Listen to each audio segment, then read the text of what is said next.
Hi, how y'all doing? So today we're actually going to be doing another reaction video. You guys seem to like the one that we did on Jaden Animations Platinum, which is actually what ended up starting the Renegade Platinum series is going on right now on the channel. And so today I figured that I'd do a more recent video again with beating Pokemon Gold and Silver, how Nintendo intended.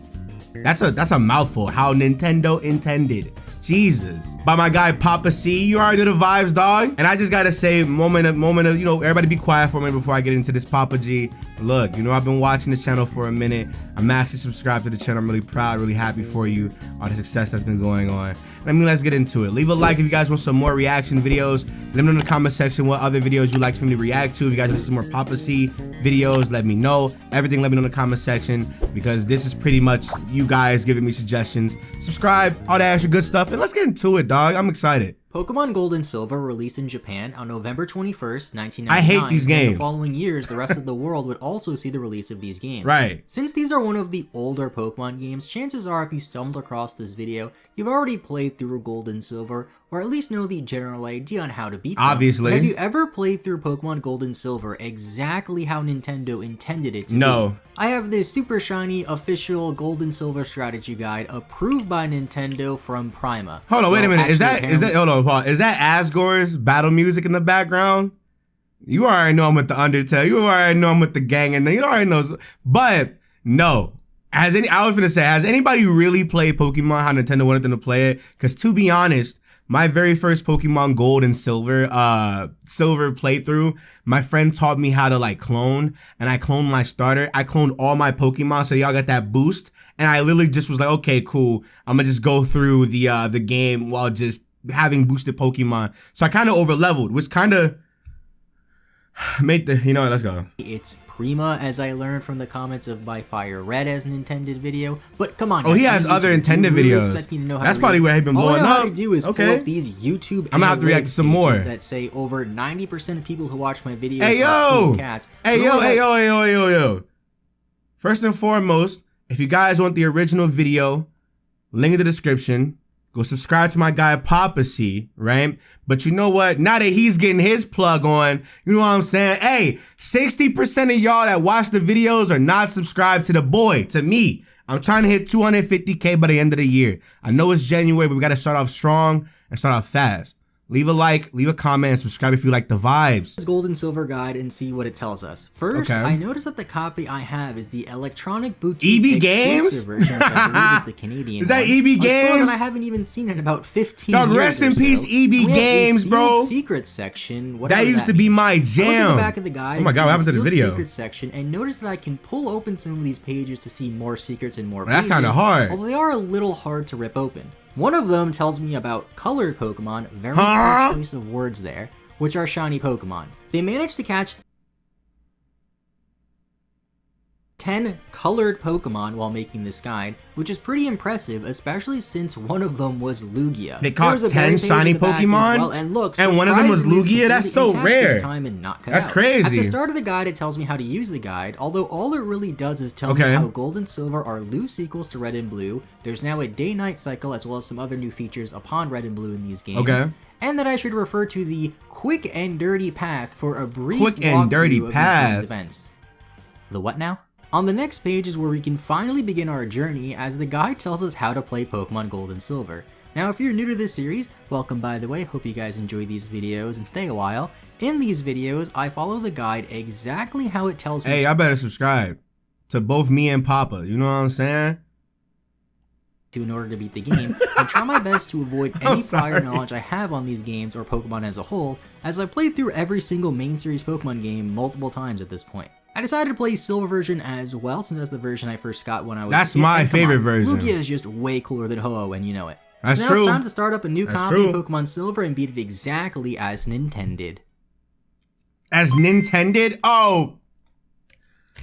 I'm disliking the video. I'm disliking the video, bro. What the? The getting started part of this guide. What's wrong with you, man? Set the clock, then go see Professor Elm to pick my starter Pokemon. With the other two guides I did videos on like this, they told me just to pick the starter that I liked the most. However, this guide actually breaks down each starter a little bit more. For Totodile, it says, the water-type Pokemon is a good all-around choice for a starting Pokemon. Its greatest strength is its HM flexibility. Of the 3 starting Pokemon, it can use the most HMs and has no weakness against Pokemon you encounter at the beginning part of the game. This is a great starting Pokemon for any player. A lot of this is actually true. Although Totodile does struggle against the Bellsprouts in the Sprout Tower, which appear very early on in the game, it's still a pretty solid option. For Cyndaquil, it reads, known for its fiery quills, I love Cyndaquil. The strongest of the 3 starting Pokemon. In fact, you can make it through most of the game on the strength of this Pokemon alone. Its final form, Typhlosion, is extremely powerful. Choose Cyndaquil if you're playing Silver version, and your Typhlosion and Lugia will take on the Elite Four easily. Cyndaquil is the best choice for new players who want to speed through the game. And then finally, there's Chikorita, which I think the guide has the best description for out of any of these starting Pokemon.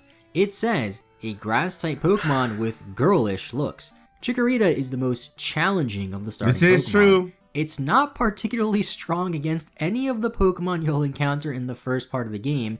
In fact, it's extremely weak against most of the gym Pokemon, so you must spend a lot of time leveling it up and building a team of support Pokemon. Chikorita is recommended for experienced Pokemon trainers or players who want a challenge. Now, I remember this. I used to, like, growing up, I always chose the fire starter.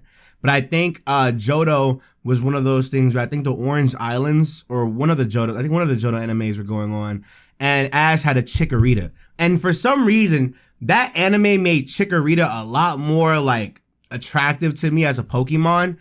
And I will always love Chikorita and Bayleaf. Meganium, not so much, but those two especially, because, like, they're right. It is a challenging way to go about playing these games. And, you know, Totodile is pretty much just a really good all-around starter. And Cyndaquil, Cyndaquil can go through the game with just Flame Wheel and, like, Fire Punch later on and just Quick Attack and you'll be fine. But I like how they did the starters, low-key, that's fire. It pretty much just says that Chikorita is trash and heavily implies that newer players, like me technically, should pick Cyndaquil. I picked Cyndaquil, of course, since the guide says it's the best one, and name it Subscribble. I also notice a tip on the same page that tells me about the Nintendo of America testers and what team they use while playing through Gold and Silver. They probably got some trash. It says they use Typhlosion, Lugia, Ampharos, and Graveler/Golem. The hell? Only 4 Pokemon, but it should give us a good outline for what our team should look like. Really? The following few pages then tell me some more basics about Pokemon. Hold on. Wait. Graveler? Why Graveler? I'll go back to that. So it's Typhlosion, Lugia, Ampharos, and Graveler. Because you can't get Golem unless you have the link cable, yeah? So, like, he just not get, like, a water type? Like, I'm confused. I mean, I know Lugia can learn Surf, but, like,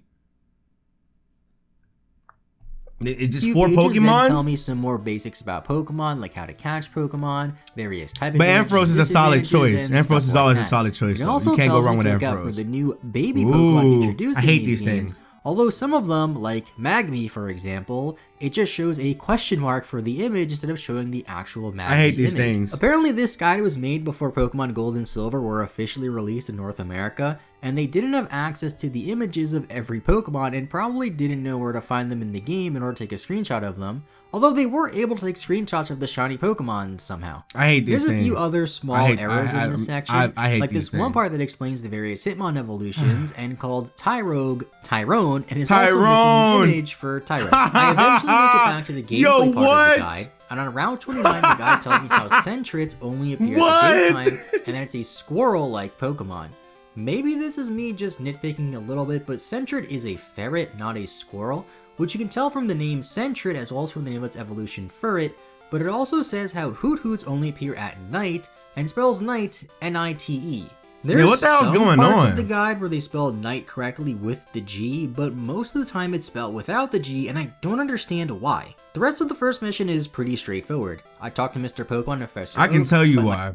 So these books aren't, like, made in the same time frame. Well, they are, but, like, it's different people working on them. So one of them has dyslexia. The other one is, like, you know, normal ass person.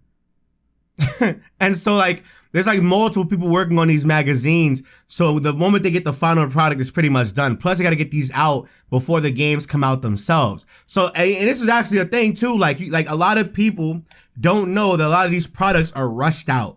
They get the license, they play through the game, they zoom through the game, which is probably why he only had like 4 Pokemon to begin with, and then beat the game, hurry up and type all this stuff out, and then have multiple people type this stuff because there's multiple playtesters playing this game, and they're just telling the experience. My rival. That's pretty much how that works. The Pokemon lab, and make sure my Cyndaquil is at least level 6 like the guide suggests, then get to the lab and name my rival Ren since he kinda looks like Ren from Cardfight Vanguard. I also caught a Geodude on Route 46 since the guide did tell me they appear there and also tell me that Nintendo testers use them and I should look into them as well, and I named the Geodude Fiona. Now I have to head over to Violet City and take care of the events over there. The first thing I noticed, which also happens later in the guide, is that it has some things in a weird order. Like it would tell me to go to the Bellsprout Tower first, but then have more information about the Bellsprout Tower after the detailed part about the first gym.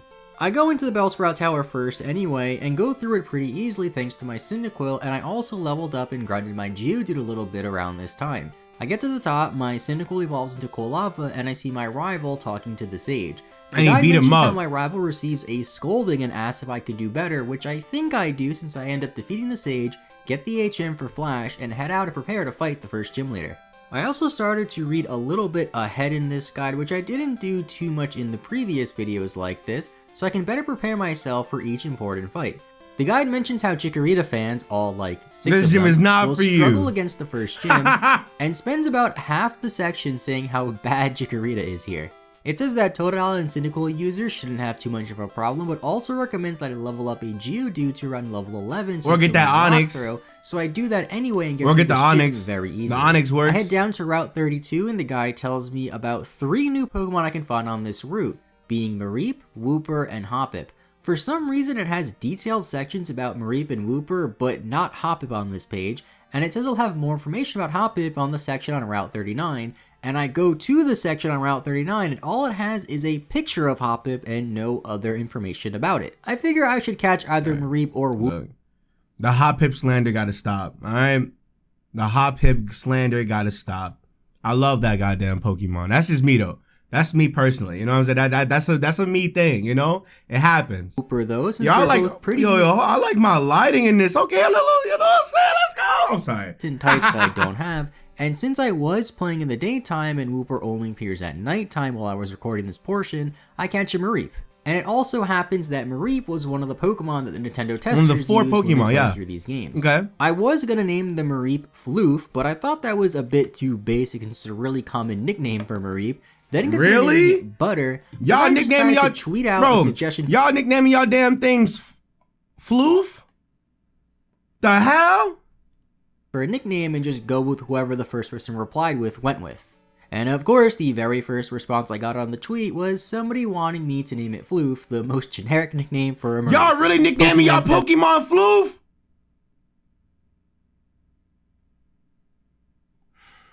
Plays wanted me to name it Butter, which just shows how cool he is. Before I head into the Union Cave, though, the guide has a small part about mental illness, but I skipped it by accident and didn't even realize it until now. But luckily, it is an optional area. Yeah, it's not that important anyway. Right now, and the first thing I have to do is that's another thing about the Gen 2 games I don't like, dude. Like the Gen 2 games, they have literally. They have so much stuff in them, but nothing to build on. Like. The whole ruins of all Alph are literally just places you can encounter unknown. You unlock the little little extra areas and that's it. Like that's really it. I like how they did it in Heart Gold and Soul Silver, but other than that, like the original Gen 2 games, dude, are so barren and so empty, dude. Rocket in the slow. We're like 9 minutes into this video. Oh, really? Since my team matches up very well against the Pokemon I come across. Now I get ready to head into Bugsy's gym where the guide recommends fire, rock, and water. The first 2 make sense, and luckily I have a Pokemon of each of those types, but I don't really understand where the water part comes in here as none of his Pokemon are weak to water. I consider catching a Slowpoke though to get a water type, but figure it really isn't worth leveling up as of right now, especially since I already have 2 of the 3 recommended types for this gym. Right. The fight with Bugsy goes very smoothly, although I did teach Flash to my Mareep to lower Scyther's accuracy, which the guide suggests if you have trouble with the Scyther. It mainly suggests that you do that if you pick Chikorita, since again, you would struggle against this gym as well if you pick Chikorita. But I flashed the Scyther a few times anyway before laying waste to his intrepid team with my fire. Laying waste! Next we have to do another rival battle, which the guide says is one of the most critical rival battles in the whole game. I lead with Fiona against his Ghastly and get annoyed by some hypnosis loops and licks, but aside from that I hammer away. Oh no, I think this battle, this is definitely where the game like shows some type of like difficulty. Like I know this battle, I'm pretty sure the Mahogany battle and the Rocket area, or Goldenrod is where are the only 3 times that like he's even somewhat like challenging. I don't know about most critical. That's exaggerating a little bit. This guy may have some things in a weird order, which makes following it a little bit confusing, but overall it does a really good job of recommending Pokemon and strategies to use in battle, and I haven't really noticed too many mistakes when it came to battling suggestions. Now I have to go through the Elex Forest, and on the way I pick up the Charcoal and the TM for Headbutt like the guide recommends. It also tells me how I can get Pineco from headbutting the trees, so I decide to try and catch one on my own. After about 20 minutes or so of headbutting trees, I finally find one and get excited to catch it, just to have it use self-destruct on me. I try and find another, but I can't, so I just exit the Elex Forest and head to Route 34. I head through this route pretty easily, make it to Goldenrod City, the jewel of the Johto Crown, as the guide calls it. That's facts. There's quite a lot of things for us to do here, like get our bike first of all, check out the department store. Best city in this place. Department store, it says you can get a special TM. This is an Ecritique, that's about it. Rating, but only on Sundays. I happen to be playing this portion of the game on a Sunday, in fact, but the lady still didn't give me any TMs as my affection levels were low enough or high enough to get either of the TMs that she would give you, being frustration or return. I explore the city a bit more anyway and come across this rather silly note on the page for the game corner, which reads, "The more money you spend, the better your chances of winning." Which isn't really great advice to give to someone when it comes to gambling, but luckily it didn't turn me into a gambling addict when I was a kid playing through this game. Next up we have to take on Whitney, the leader of the third. We gotta have this question. I gotta ask you this question. Has anybody really, right? Has anybody really picked up like a gambling addiction to playing Pokemon? Let's keep it 100%. Like be honest with me, right? Has playing Pokemon gambling, like little casino wheel thing in like Kanto, did that do anything to y'all? Because for me it didn't. I thought I was a normal ass kid, right? Everybody was like, oh yeah, you can't do this for the kids and yada yada yada, and my happy ass was just like, stop taking my Pokemon away from me, dog. What the hell's going on? You killing me. My 11-year-old, I'm like, bro, y'all are killing my goddamn franchise. Stop it. Gym, and arguably the most notorious gym leader in all of Pokemon. This guide warns me about her Miltank's rollout as well as her Pokemon going for Attract, but luckily I have Fiona, who is a rock type, one of the guide's recommended types, and it is also a girl Geodude, meaning it can't be hit from Attract from her Pokemon either. Right. The gym goes by very smoothly, thankfully, and it makes you realize just how good rock types are when playing through these games. Yes. The guide then has a few pages about Goldenrod Underground area, the radio tower, and another rival battle, which does confuse me a little bit since for the rival battle it says he will have Pokemon in the 30s, which is a pretty high jump coming off of Whitney's gym. Turns out that all of these events are for when you come back to Goldenrod City later on in the game, but it doesn't tell me straight away, and I don't understand why they didn't just hold this out for later. I proceed north to Route 35 anyway, then past the National Park, missing the bug catching contest since it isn't a Tuesday or Thursday, and I make it over to Route 37, which is a big connecting route in the Johto region, as it can lead us back to Violet City. The guide tells me about the Sudowoodo blocking my way and that I need to go back to Goldenrod to get the Squirt Bottle to make it move, which would have been a lot nicer to tell me before I got all the way here, but instead they dedicated a whole page to the game corner instead, where you don't have to visit, instead of telling me just to pick up the Squirt Bottle after beating Whitney. I backtrack to go get the Squirt Bottle anyway, and then come back and catch the Sudowoodo, naming it Brock, and adding it to our team since it's level 20, which is pretty good. I get Rock Smash on this route as well for later, and since it was Sunday when I was playing this portion of the game still, I was able to get the Magnet Token, as the guide calls it for some reason, and give it to Flaffy to boost its electric Magnet Token? I never realized how many daily events there are in Pokemon Gold and Silver, which is pretty cool now that I have this guide that points out pretty much all of them. Now we can finally make it to Ecritique City, one of my favorite cities in all of Pokemon, with Morty, who is also one of my favorite gym leaders. First thing I do is heal and run into Bill, who then heads back to his house in Goldenrod City, which I then go to as well since the guy tells me if I go meet him there he will give me an Eevee, which I name Eric. I'm unsure what I want to evolve this Eevee into yet, but I'll hold on to it for now. Now back in Ecruteak City, the next thing we have to do is take on the Kimono Girls in order to get the Surf HM, which I hammer away at in order to get rather quickly. I don't have a Pokemon that can learn Surf yet, unfortunately, but I can't use it outside of battle yet until I get the Fog Badge, so I'm not too worried about it right now. I was gonna say, it don't matter like that. On Morty, the Ghost-type gym leader. My Dawn! Ground-type Pokemon and Psychic types for his team, and luckily Fiona is also part Ground-type My and Dawn! has Magnitude, which will really help in this gym. I dispatch all of the trainers in the gym easily, and Fiona evolves to Graveler right before I'm about to fight Morty, which is great.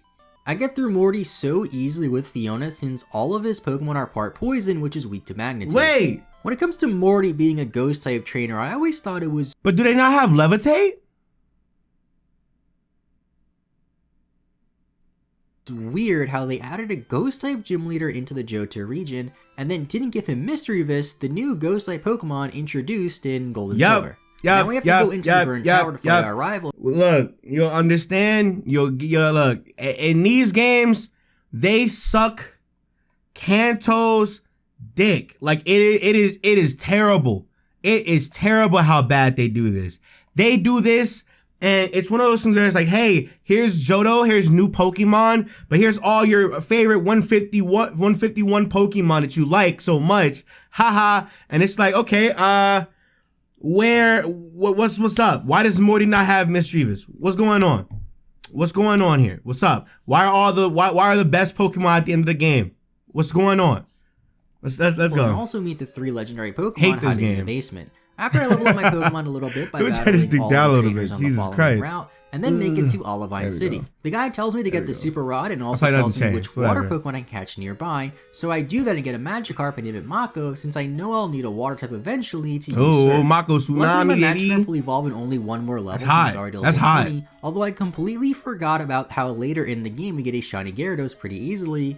And by the time I encounter it, it'll probably be a higher level than my current Gyarados. How you forget? I pick up the HM for strength and clear the lighthouse next anyway, but now I have to head over to Cyanwood City to pick up the medicine for the sick Ampharos in the lighthouse and take on another gym leader. I teach Surf to my newly evolved Gyarados, pick up the medicine from Cyanwood City, and then head into the Cyanwood City gym, although I am a little bit under-leveled now, as you can see from the levels in the guide compared to the levels of my team. This is the point of the game where the levels begin to jump, one of the biggest flaws in the entire game. The pacing in this game is so terrible. Psychic-type Pokemon, and I do have the pacing in this game is so terrible. It just is. It's terrible. It's terrible. Flying-type moves, and I don't have any Psychic Pokemon, unfortunately. I did pick up this Spearow from one of the guards, though, nicknamed Kenya, but it's too low of a level for me to use right now and really not worth it. Not you gassing up Kenya, the Spearow. This is the first gym that I actually struggle with, as Chuck beats me the first time I challenge him, and I also found it funny and laughed out loud a little bit how right before the battle started, he threw this boulder, then immediately after that I heard the Fortnite default dance song playing, since that's my follow alert on Twitch, and somebody followed me while I was recording that part of the video. Why? I forgot to turn off the notifications. Why is that your thing on? If you want to follow me on Twitch as well, I'll leave a link to it in the description, as I do stream Pokemon sometimes, and I am considered streaming these intended playthroughs over there to make it a little bit easier. Why is that anyway, your notification? I head over to the gym again this time. Change it now. What the hell? For his Poliwrath, and end up winning thanks to Flaffy as well as Eric, who tanked a hit while I was able to use a revive on my Flaffy. This part of the guide is also a bit confusing since now I have to backtrack again and go back a few pages since the Jasmine fight is supposed to be after the Chuck fight, although I guess you could technically do them out of order. I then head back to Olivine City, give Ampharos the medicine, then go into Jasmine's gym to take her on. She has level 35 Steelix as her highest level, which is about 5 levels higher than my current leveled Pokemon and a few levels higher than Chuck's highest Pokemon. I noticed that I have a great type advantage against her team though, since I have a Fire type, a Ground type, and a Water type, all of which the guide recommends, so I head in. You basically destroy her. First Magnemite with Subscribble. That's so weird. Then in comes Steelix, which I weaken. That's so weird. Yeah. So like, so this is weird to me because there's no grinding in this playthrough. Am I wrong? Am I right? Because like, if I remember how I played the game growing up as a kid, all my mons were in their late 20s, early 30s, and my starter was evolved. I think that's how I did it. I think that's how I did it. So seeing these levels, be like 10 levels under, like that's nuts to me. That is so weird. That's so weird, bro. I don't know if that was just me or not, because I'm really confused. Levels under Steelix. I thought like that was like a decent damage, but then Jasmine goes for these games suck ass. Goes for Sunny Day, lowering Sunny the Day water type moves to her Steelix. Gyarados eventually falls, but luckily I have Fiona who's up team and continues to be the best Pokemon in my entire squad. Next, we have to head over towards Mahogany Town and get our. Wait a minute, wait. If you are a Steel type gym leader, why does your Mon have Sunny Day? What? Should probably grind up a couple of levels in between then, since my team is. These games suck. I finally make it over to Mahogany Town. These games suck. The sections are really out of order over You know what sucks about these games? These games are some people's favorite Pokemon games. And you know what's really wild? A lot of people mistake liking Pokemon Gold and Silver, but they really like Heart Gold and Soul Silver. They don't like Gold and Gen 2. They like Gen 4. But they hate Gen 4 because it's slow, but they like Heart Gold and Soul Silver. These games suck. These games suck. The gym battle against Price, which I can't do yet. Then the Team Rocket hideout battles, which I also can't do yet. Then on the following page, it has the Lake of Rage event, which is what we have to do first, despite it appearing last in the guide. That's weird. I head into the Lake of Rage anyway to try and catch the red Gyarados, and also get the red scale to get Lance to come visit. However, the Gyarados gets confused and ends up knocking itself out, which is quite unfortunate, but at least I already have a Gyarados of my own. I then take the red scale over to Mr. Pokemon, like this tip in the guide. Hey, the experience share. Which I want you to know, as a kid, I never knew this. As a kid, I never knew this. It took me like becoming a teenager to know this was there. I'm currently playing at nighttime as this is recording. The same with that Ruby and Sapphire.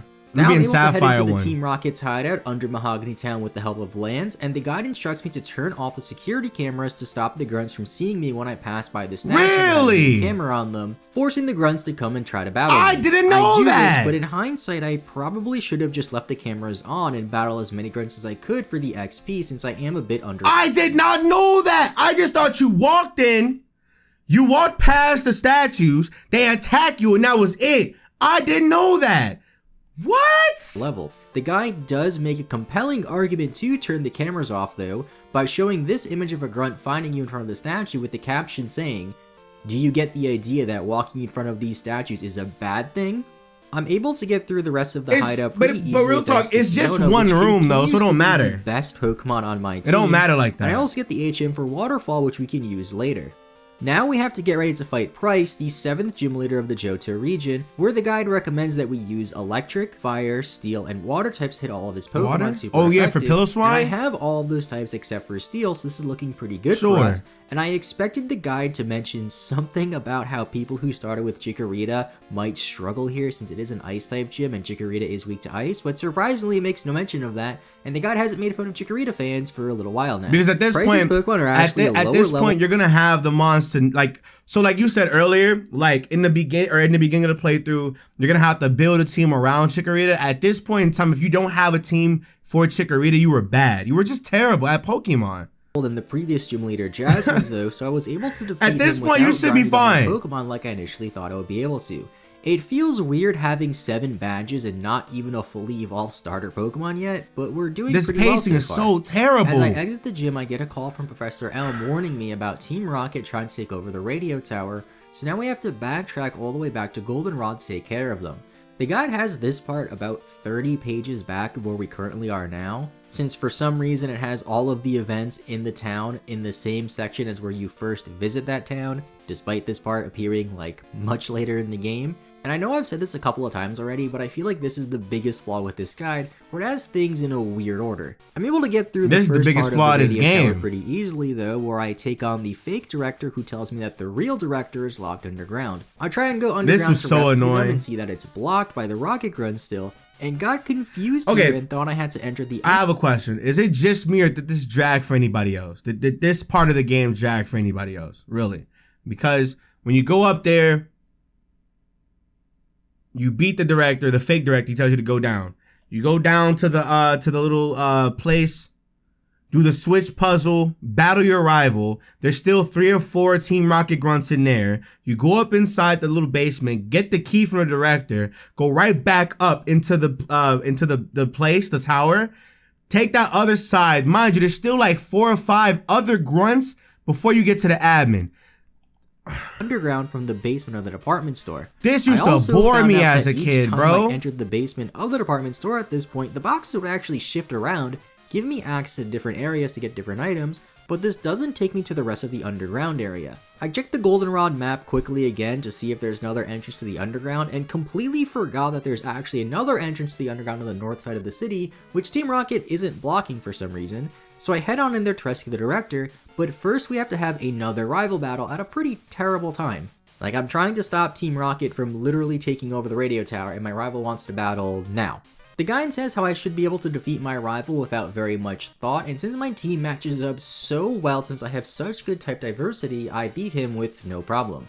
I then rescue the real director, get the card key from him, and then get access to the rest of the radio tower and clear out the remaining Team Rocket executives. I try and level up Kulava at this time as well, since it's actually my lowest level Pokemon as of right now. Damn, really? It even got past my Eric as a starter because of the EXP share being so good. But I end up using Fiona for most of this since, again, she matches up so nicely against Team Rocket's Grimers, Zubats, and Coughings, hitting them all super effective. Silverwing! I clear out the rest of Team Rocket, and before leaving Goldenrod, I head into the underground once again since it was Tuesday when I was recording this part, and I was able to give Eevee a haircut to help it evolve into either Espeon or Umbreon. Since I got the Silverwing from saving the director in Goldenrod, I'm also able to go and catch Lugia in the Whirl Islands if I want to. Bro, did anybody's Eevee not evolve? Like, did anybody try to, like, as much as hard as they could, try to, like, make his happiness really good, and it just did not work? Cause my Eevee didn't evolve. No matter what I did, I gave it every single item I had. I put it in the front. I gave it the we didn't have a soothe bell at this point. I literally put it in the front. I walked with it everywhere. I would switch it out whenever it wasn't against anything of typing or whatever. I made sure it didn't die. I did everything. Gave him a haircut multiple times a day, like multiple times, like a week or whatever, or every other week. And it was just kind of just like, why is he not evolving into an Espeon? I want an Espeon here. I just never got it. So I went through the Elite Four with literally a level 46 Eevee for some reason. And I end up going through the cave and find Lugia's room very quickly. This game thanks sucks. to the map and the guide. I thought I had already gotten the Master Ball at this point. I could have sworn that Lance gave it to me, but apparently I don't have it yet, and I don't end up realizing this until after I started the Lugia's sprite is so dope in this game. I also didn't have that many other His sprite is dope. His sprite is really good. His sprite is really good. Ampharos, then chip away at its health, and start chucking whatever Pokeballs that I have. I ended up getting insanely lucky and ended up catching Lugia with a regular Pokeball, which is fantastic, and I named the Lugia Skippy. I immediately added to the team over Kenya as my flyer, and with this also means that we finally have the 4 recommended Pokemon that the Nintendo of America testers use while playing through Gold and Silver, being Graveler, our starter which is now a Kulava, Ampharos, and finally Lugia. Now we have to head into the Ice Path, which leads us to Blackthorn City, home of the 8th and final gym in the Johto region. I noticed that this part mentions the sealed section again, so I check it out on the back and open it up to see a more detailed explanation of how to get through the Ice Path. That's hot. Very helpful since I did get stuck on the first puzzle. That's hot. It also suggests I catch a Jinx around here for the Claire fight since Ice is good against her Dragon-type Pokemon team, but I didn't feel like leveling up another Pokemon, and I already taught Icy-Wind to Lugia, so I thought that would be good enough. Now that we're in Blackthorn, all that we really have to do here that's important is challenge Claire and get the Raging Badge, the final badge. The Rising Badge? Well, actually it's called the Rising Badge, not the Raging Badge, but the guide mistakenly calls this badge by the wrong name. I'm able to hammer away at Claire pretty easily thanks to Icy Winds for my Lugia, although I do get paralyzed, which is annoying. I eventually get her ace Pokemon, Kingdra, and decide to shuffle in my other Pokemon against it in order to chip away as much damage as I can and give Lugia an easier time to KO it, since Lugia got paralyzed quite a few times in this fight and I actually ran out of ways to heal it. Luckily, I'm able to land in an Aeroblast and defeat Claire and her Kingdra, and quickly collect the Dragon Fang from the Dragon's Den behind her gym in order to You really just run through her. Shout out Kingdra, though. I now have to head east of New Barktown to get into the Elite Four and head towards Kanto, and Professor Elm also calls me to tell me that he has something for me, which ends up being the Master Ball. There really isn't anything I want to use the Master Ball on at this point since I already got my Lugia, but it's good to have, I guess. Can't you still go back for Ho-Oh? Routes pretty easily and into Victory Road and collect the TM for Earthquake like the guide suggests. This will be great for Fiona, and now we have the final rival battle before the Elite Four. The guide mentions how he has a Kadabra and how strong it is, just like how the Fire Red guide kept on saying how strong my rival's Kadabra was, but luckily I have Eric the Eevee with Bite to help out against the Kadabra. Somehow this Eevee still hasn't evolved despite being my second highest level Pokemon as of right now. I'm not sure if the EXP share affects it in any way, but I thought that leveling it up would at least boost its happiness. I'm able to get through the rest of his team pretty easily, then I stock up on some items, teach my Pokemon a few TMs, and head into the Elite Four. The guide tells me how the trainers here have Pokemon in the mid to late 40s for the most part, which is much higher than my team as you can see from this image. Jesus. It also says how a well-balanced Pokemon that are in their 30s, 40s, and a couple in the 50s should be good here, and even though I don't have anything close to level 50 as of yet, I still think I'll be okay. The guide even lists some recommended Pokemon for the Elite Four, which include Typhlosion, Lugia, and Graveler, all of which are on my team. I go in and get completely destroyed by Will, with his Pokemon one-shotting some of my team members even. I realized pretty quickly that I won't be able to win this battle, let alone win the rest of the Elite Four battles, so when I lose I head into the Victory Road to train a little bit. I use my Gyarados mostly since a lot of the Pokemon here are ground types that can get one-shotted by it pretty easily, and I gave the EXP share to my other Pokemon to help out leveling up. I grind for quite a while and get all of my team to the early 40s or so, with Gyarados being my highest now, and head back in. Look how terrifying Zatsu's stomach is. That is disgusting. So I lead with Fluke to take it out with that is Thunder Punch disgusting, pretty bro. easily. All of Will's Pokemon are dual types, so I have something that's super effective against all of his Pokemon to take him down pretty easily with none of my Pokemon fainting this time. Next up we have Koga, and the guide recommends I use Fire type since his team has a lot of fire weaknesses. Typhlosion, which evolved while I was grinding, takes care of most of his team pretty easily, with Fiona clearing out his Muck and Crobat with an Earthquake and a Rock Throw. No one fainted this time either, but my team does get a little bit banged up, so I do have to heal quite a bit. Now we have to take on Bruno, and the guide says how fighting Bruno is so raw to me, dude. Cianwood City Gym again. This concerns me since the Cianwood Gym was the gym that gave me the most trouble out of all of the battles in the game so far, but at least now I have Lugia, which should help a lot in this fight. It's Psychic and Flying type, which are the two recommended types, and it tanks out most of Bruno's fighting type Pokemon pretty easily, while Gyarados takes care of the Onix, and Lugia does end up falling to a Rock Slide from his Machamp, but luckily Ampharos comes in to give us the win. Karen is up next, the fourth member of the Elite Four. The guide recommends I use Fighting and Psychic types, and although I do technically have a Psychic type in Lugia, I have no Psychic or Fighting type moves to use against her. I decided to lead with Fiona against her Umbreon anyway since I figure that Fiona's my strongest Pokemon right now, and a few Earthquakes take the Umbreon down pretty easily. Typhlosion takes care of the Vileplume, then Fiona comes back in for the Gengar and Houndoom. Houndoom nearly kills Fiona with a Crunch, but luckily I one-shot it with an Earthquake. Now all that's left is Karen's Murkrow, which I use my Electric Ampharos on like the guy That suggests. wasn't a crit! I heal my team up, and now it's time for the big one, Champion Lance. All of his Pokemon are flying types, so I can't this is an easy dub like I've been relying on so much lately, so I lead with Floof and one-shot his lead Gyarados. It does outspeed me and hit me with a Hyper Beam though, something that all of Lance's Pokemon have. It's a very strong move, but luckily makes you take a turn to recharge and do nothing, which we can take advantage of. At least it wasn't red and blue. Dragonite, I rely on Icy Them things are terrifying. Skippy, and luckily dodge a Thunder Wave to knock it out without taking any damage. I tried the same strategy for the second Dragonite, but this time it lands the Thunder Wave and hits me with the Blizzard.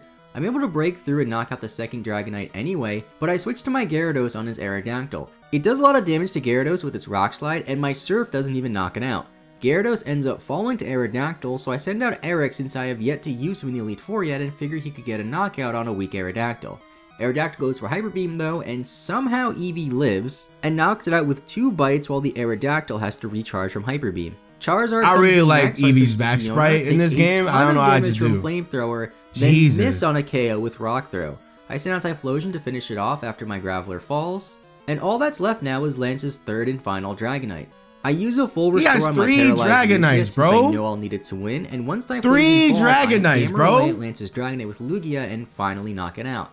And with that, we have become the champion and beat Pokemon Silver as Nintendo intended. Well, sort of. Some people got mad in the comments of my last few videos like this, saying that this isn't the official Nintendo Power Guide, so it isn't the same, but the licensed third-party guides are usually funnier, which is why I like them. All around, I think this was a pretty good guide. It was rushed as it was missing images for some of the new Pokemon, but outside of that, there really weren't too many mistakes and did a good job at telling me how to get through the game, as well as what Pokemon to use at what points.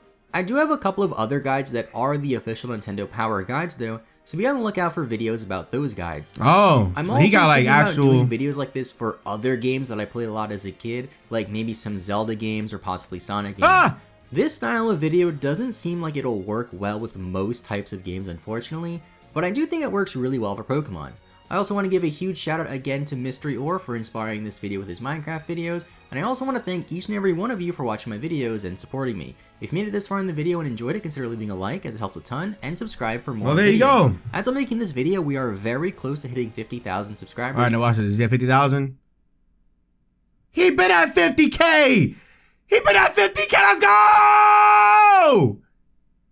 Anyway, leave a like, a comment, and subscribe. Go check out Papa C's video. Go show us some love. Leave a like, leave a comment, leave your thoughts in the comment section below. And subscribe over here. Let me know in the comment section below what you guys like to see some more of. And let's get into it, dog. This was fun. This was a really good video. This was a really good video. This is a really, it made me realize that Gen 2 are trash games even more. You know what I'm saying? Really even more. Because I hate these games so much, bro. And I see over here he has a Ruby and Sapphire video, and I'm pretty sure there's a let's go to his channel real quick. Beating Pokemon. Hold on, let's go to the fire. So I see Fire Red and I see Sapphire. So if you guys would like some more of that, I mean, let me know in the comment section below. I'll talk to the next one. Bye.